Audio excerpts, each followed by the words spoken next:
Kasi expression ng pagmamahal sa Diyos ay pagmamahal sa kapwa. Yes. Life is like a mountain. Sometimes you're up, sometimes you're down. Sometimes you're on the right side, so ituturo mo yung paa mo sa right. Okay. Sometimes you're on the left side.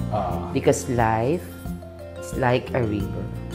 Okay. We have to fight because life is not at all that easy. We have to struggle in order for us to serve namin. Nakakapag-organize ako ng mga misa. Okay. Kasi gusto ko lagi nagmimisa.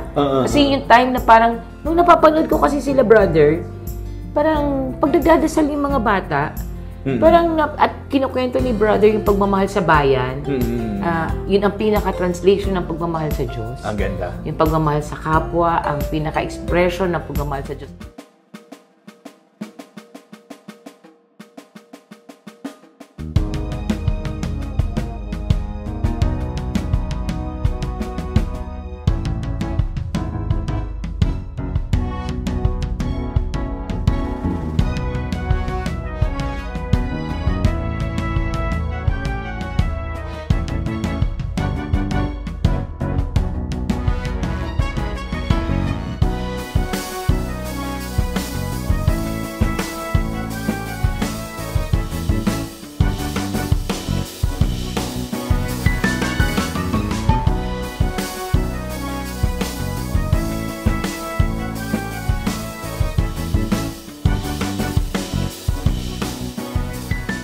Nagbabalik ang episode namin ni Kong Kaka dito sa Sensei.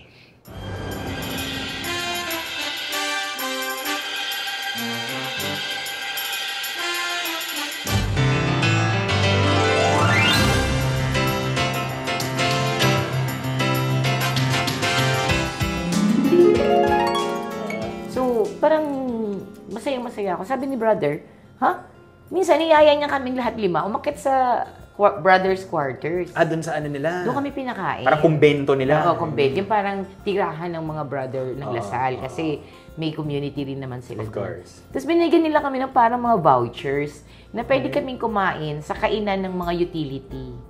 Okay. Oo. So, ano mo, ang gandang networking strategy yun.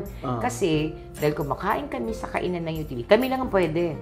Kasi kayong 5? Bawal sa estudyante kumain doon eh. Kasi mura lang talaga doon. Naging barkada ko lahat ng utility. Galing. At kapag nakachinelas lang ako papasok sa eskwela kasi nabutas yung sapatos ko, siyempre sabi ng gwardiya, nakachinelas ka. Sabi ko, nabutas yung sapatos ko eh. Sabi niya, pasok na, huwag ka nalang maingay. Dahil, kasama ko sila. Kumain. Oo. At kapag wala akong pambili ng uniform sa PE, may PE eh, college, social, jogging pants, rubber shoes. Yung mga iniiwan ng mga estudyante sa gym. Naiiwan yung mga Naiiwan. Kasi ayaw nila. Lost and found. Siyempre kasama ko yung lost and found na staff doon sa kainan. Sabi niya, ba't wala kang t-shirt ng PE? Sabi ko, wala pa ho akong pambili.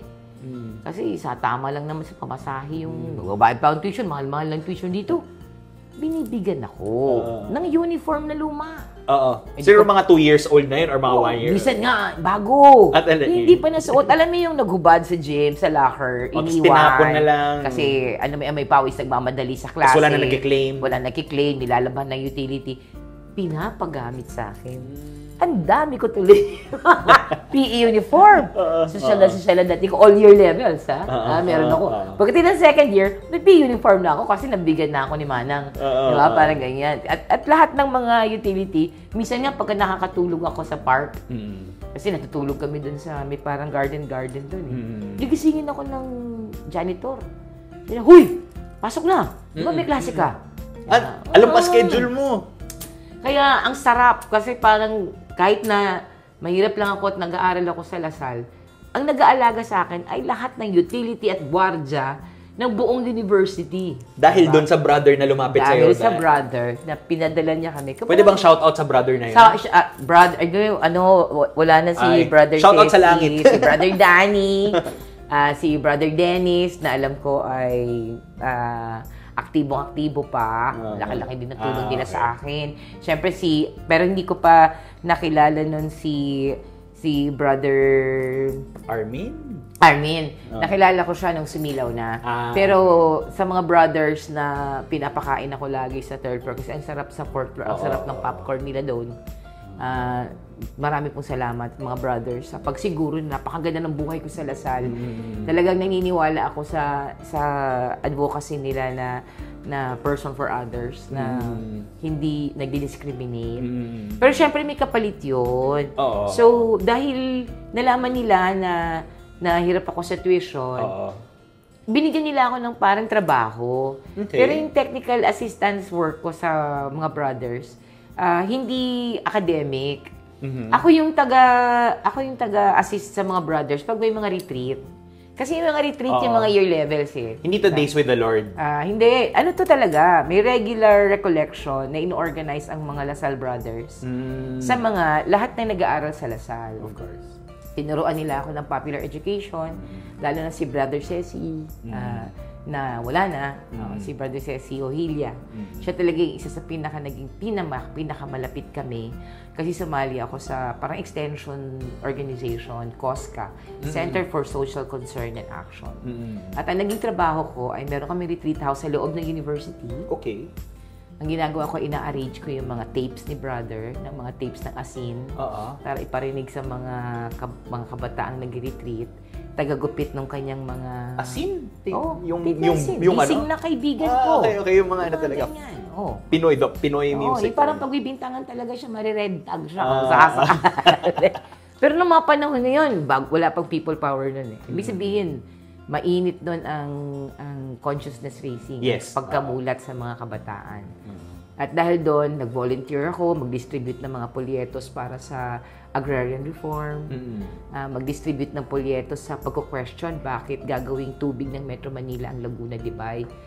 Doon ako natuto, sinasama ako sa mga samahan ng mga mangingisda para magbigay ng leadership program bilang extension school ang Lasal Brothers. So, natuto akong mag-icebreaker, natuto akong magbigay ng mga, pag may retreat kasi dapat iiyak sa mga bata eh. Pag hindi umiyak, hindi effective yung retreat. Diba? So, ang galing-galing ko dun, magpaiyak. Dear Mommy, mga ganyan. Parang ganyan. Tuwa ko doon kasi, di ba binibigyan niya mga letters, yung mga nag-retreat, ganyan. Tapos sa huli ka lang babasahin. Yung mga palangka letters. Mga ganyan. Ay, talaga naman, may mga gimmick ako dyan. Natutunan ko sa mga Lasal Brothers. Nadala ko yan hanggang naging abogado ako. Anong gimmick? Ngayon talaga? Hindi, okay lang. Para kasi baka may nakikinig na potential na gusto mag-handle ng Road to Emmaus. Wow. Road to Emmaus, meron siyang steps, no? Halimbawa ay, nung nag-umpisa siya maglakad hanggang makarating siya sa kanyang pinuntahan. So, ikakat namin yan kada section sa isang bond paper. Okay. Tapos, kunyari, ang question dito sa unang kinat ay, noong bago ka pa lang, wala ka pang kilala sa school, sino una mo naging kaibigan? Tapos, susulatan niya ng love letter yung kaibigan na yun. Ipapadala niya yun sa buong panahon ng retreat. May 7, yung routine is may 7 stages. Ganun. Ang galing-galing kong mag-invento ng mga ganun-ganun. Pero tinuruan din lang naman ako ng mga brothers. Mga icebreakers. Yung lagi kong ginagamit pag nag-icebreaker ako, yung prayer ng mga lumad. Alam mo yun? Hindi pa po. So, tuturo ko sa iyo yung Ingles. So, ang title nun ay Life. So, ano siya? Action song siya. Pero dapat para mas effective, dapat ang intro mo sa mga estudyante ay nagdadasal tayo, ha? Okay. Nagdadasal tayo. Pero ito ay lumad na kanta, na-translate ko sa English, ituturo ko yung lumad version after. So, life is like a mountain. Sometimes you're up, sometimes you're down. Sometimes you're on the right side, so ituturo mo yung paa mo sa right. Sometimes you're on the left side. Because life is like a river. We have to fight because life is not at all that easy. We have to struggle in order for us to survive. Yun yung English. Okay. Di ba? Doon pa lang, parang maiyak na sila. Seryoso talaga sila. Ituturo ko na po ang lumad version. Okay. Tong, tong, tong, tong, bakitong, kitong, alimango, sa suba, bantugan na dili makuha, ako ray makakuha, ako ray makasuwa. Gusto ko yan. Happy, Gagawin happy ko na yan. na. Gagawin ko na yan. Bata, di May ba pagtuwa natutuwa. sila sa akin, sikat na sikat ako. At dahil dyan, ineksento ko ng mga brothers sa PE. Para lang magbigay ng mga ganitong mga activities kasama ng mga brothers pag nag-retreat. Dapat pala hindi na natin malalaman ng mga kung ibigay kayo sa mga speaking engagement. Oo, wag para sikreto. Kasi pag alam na nila, matatawa na sila Joke sa lang. susunod. Atin-atin lang. Atin-atin. Oo. Tapos kunyari, syempre, explain ko na ang buhay ng lumad ay puro symbols. Of course. Oo. Diba? When you pray, you don't just keep silent. You know, you thank yung everything around you, no? Yung environment, Oo. yung water. Kinaiyahan. Oo, talaga. So, feel na feel talaga nila yung pagdadasal. Sa Lasal to. Dinala ko yan hanggang law school. Oo. Oo, hanggang law school ako. Medyo mag-gimmick ako. Kaya ako nanalo sa student council. So, parang ganun yung naging buhay ko sa Lasal. Di masaya na naman ako. Parang yung mga klase ko, yaman-yaman, lagi naiyak. Sabi ko, bakit kayo umiiyak? Eh, kasi hindi ako pinansin ng nanay ko. Ay, ko kalini. Di syempre, dahil ang dami kong oras, makikinig ako sa kanya. Pagkatapos sabi ko, gutom na ako, kakain mo na ako. May halika, kain tayo. Sabi ko, sige lang, kasi hindi ako kayang kumain ng restaurant, may baon ako. Hindi, sama kita para makapagkwento pa ako sa'yo. Libre na naman ako ng tanghalian, pero dahil hindi ka masarap ang pagkain, kakainin ko pa rin yung baon ko. Baon mo, na may dalawang ulam. Na may dalawang ulam. So, kaya parang feeling ko, bakit mo gusto yung maging mayaman? Eh, parang ang lungkot-lungkot ng buhay Parang dami nila. problema. Di ba, hindi lang sila mapansin ng mga magulang nila. Ako, hindi ako pansinin ng tatay ko. Basta bigyan lang niya ako ng baon, masaya na ako. Eh, pero lagi naman ako pinapansin ng tatay ko. Yeah. Hindi parang hindi namin issue. Oo. Hindi namin yung issue. So, namamasyal naman kami palagi. Yun yung parang naging buhay ko sa mga brothers. Oo. Nung nag-law school naman ako, so parang nalibre. Marami akong tuition na parang mina-minus na. Yes. Na mga, hindi ko talaga ako full scholar. Pero marami halos wala na akong binabayad na tuition.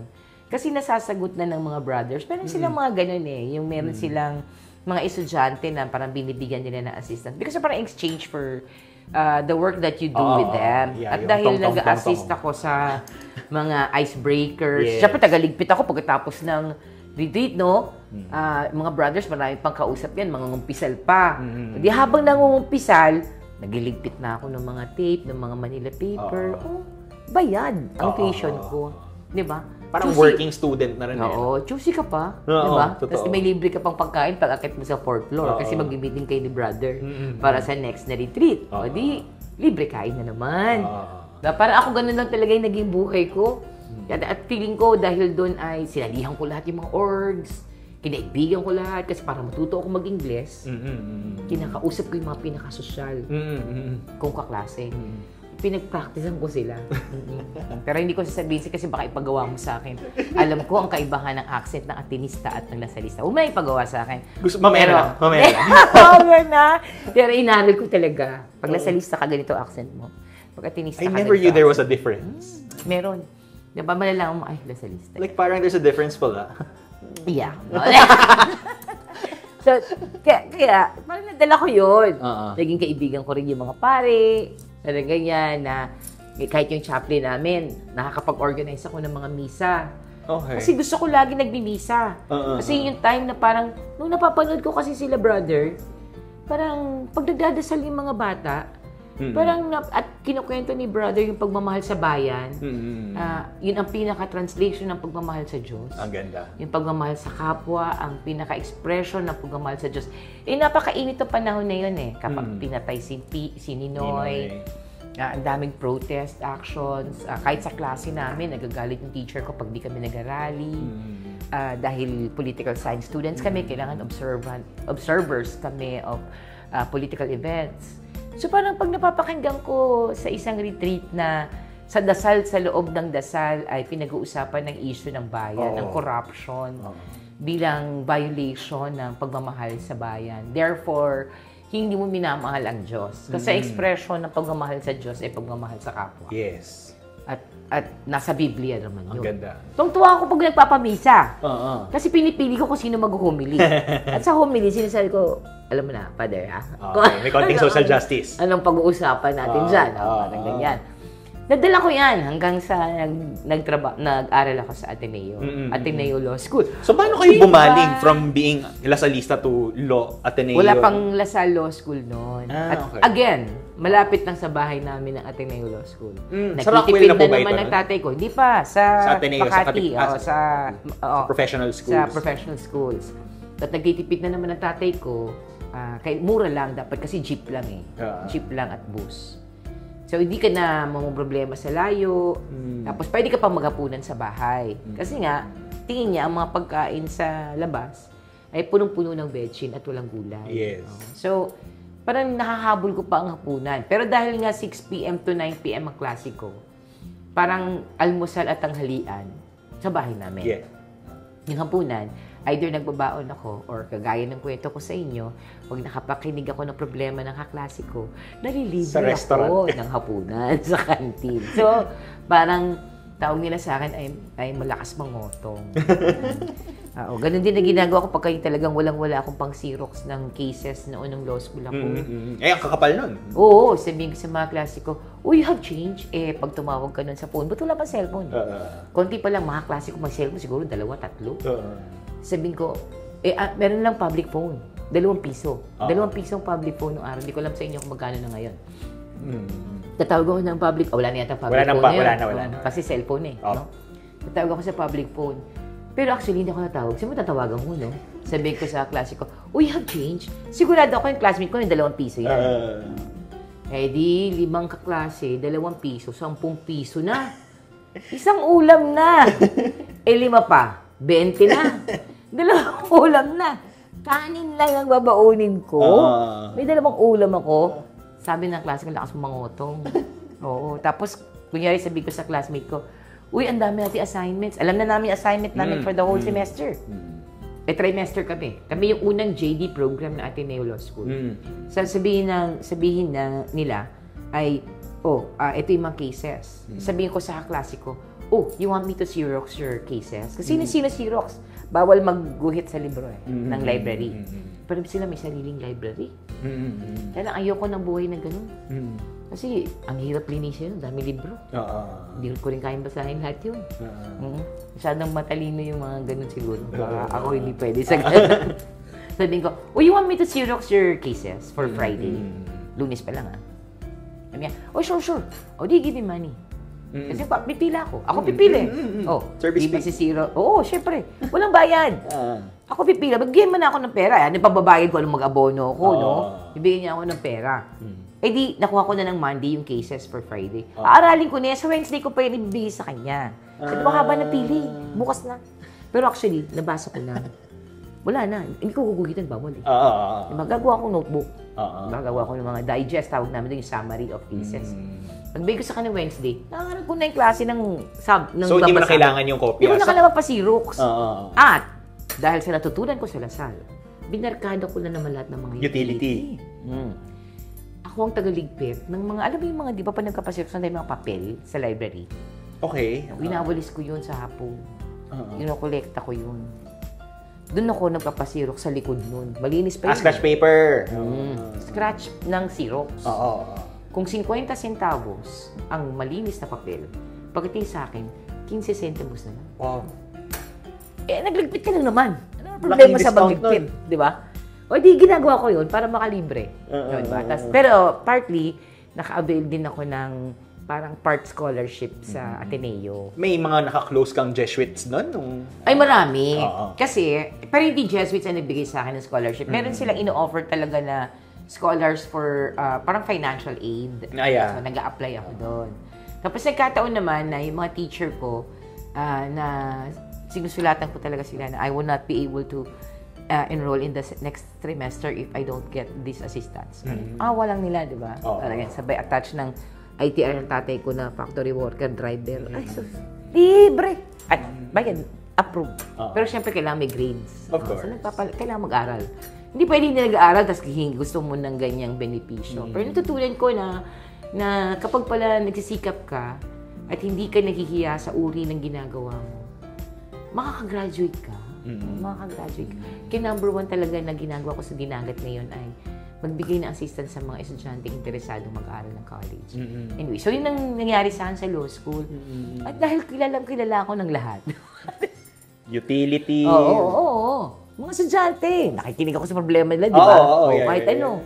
May study group kami. Naging student council officer pa ako. Nanalo ako sa eleksyon. Yung unang eleksyon ko, nanalo ko sa eleksyon. Dahil ang campaign line ko ay, ang yabang natin mga atinista magsabi na person for others. Bakit? May kilala ba kayong mangingisda? May kilala ba kayong magsasaka? So, sino yung others nyo? Yung mga pulubi na inaabutan nyo ng tira nyo sa labas ng restaurant. Hindi yun others. Abulo yun eh. Hindi nyo yung pinag-aksayan ng oras kasi ayaw nyo lang kainin, ibigay nyo na sa iba. Dapat yung kakainin mo mismo, ibinigay mo sa iba. Para medyo may konting sakit. Diba? May konting sikip sa puso. Nalo. Sabi ng isang social na kaibigan kong kaklase, she's so socially aware. We should vote for her. Ang ganda. Diba? Lumabas yung accent, ha? Yes, diba? Ateneo. So, sabi na, tapos, yung panahon ko, pinatay si Lenny Villa sa isang hazing. Sino to? Sorry, kabatch? Hindi. Second year ako, first year siya. Class president ako. Okay. O, di ba? Oo. So, first year siya, pinatay siya. Yung class president nila, si Marlon Manuel. Na naging kaibigan ko din. Nag-LG kami pareho. Nag-human rights lawyer kami pareho. Nagtayo kami ng parang anti-violence group sa law school. Frat-free yung campaign namin. Bagay na bagay sa akin. Model ng drawing namin, alam mo yung commercial na fat-free? May mga commercial na na mga ice cream na fat-free. Okay. Hindi pa nauso yung, ano ba yung mga zero calories. Wala pa. Fat-free ang tawag nila dyan. Kaya frat-free. Frat-free. Witty. Galing, diba? Sabi sa'yo, dami ko natutunan sa mga Lasal Brothers. Nung namatay siya, isa sa ginawa ko, kasi gustong isara yung law school, ilipat sa Loyola. May ganong campaign. Sabi ko sa dean namin, Dean, tingin ko ang isang solusyon ay makilala ng mga estudyante ang Ateneo. The Ateneo way is never felt in the law school. Anong ginawa ko? Nagpamisa ako kada Sabado. Required lahat. At dapat lahat ay mag-retreat. Kung ikaw ay first year to third year, at kapag ikaw ay fourth year, gawing requirement ni Dean na bago ka graduate, mag-retreat ka. Recollection pag first year to third year, one day. At dahil dyan, nagtayo ako ng org. Ang pangalan ay Lakbay. Lingkod alay kay Kristo at sa bayan. At ang papel niya, mag-reading lang at kakanta doon sa misa araw-araw ng alas 12. Nabitin ba kayo sa episode namin ni Kong Kaka? Don't you worry, we still have another episode with her dito lamang sa Sensei. Ano man ang tawag mo sa pananampalataya mo, in the end, ang magmamatter ay paano mo yun isinasabuhay. So parang lahat naman ng bagay magkaugnay. Yun nga eh. So lahat ng ginawa mo ay mula pa sa karanasan mo nung bata ka, hanggang sa natutunan mo sa nag-aral ka, hanggang sa nag-decide ka. Pero in the end, of course, it's your decision, no? Pwede naman talagang hindi. Pero dahil parang pakiramdam ko, ano pa ba ang hihingin ko sa Diyos? Totoo. Parang ang swerte-swerte ko. Biro mo, naglalaro lang ako ng balinsay sa dinagat. Mahali ko ba makakapag-aral ako sa Lasal at Ateneo? At magiging abogado? At magiging congresswoman? Diyos ko, bakit? Parang ang yabang ko naman kung ang pagpapasalamat ko ay para na naman sa sarili ko. Dapat ang pagpapasalamat ko ay sa Diyos ay yung pagiging totoo sa iniwan niyang mensahe sa akin na gusto mong pasalamat, magpasalamat ka sa kapwa mo. Kasi meron akong cliché man, no? Pero loving others is loving God. Totoo. Pangangailangan mo ang... Kasi totoo naman yon. May mga pangangailangan naman tayong personal. Pero bakit mo naman kakailanganin ng dalawang sasakyan? Isa lang naman ang puwet mo. Totoo.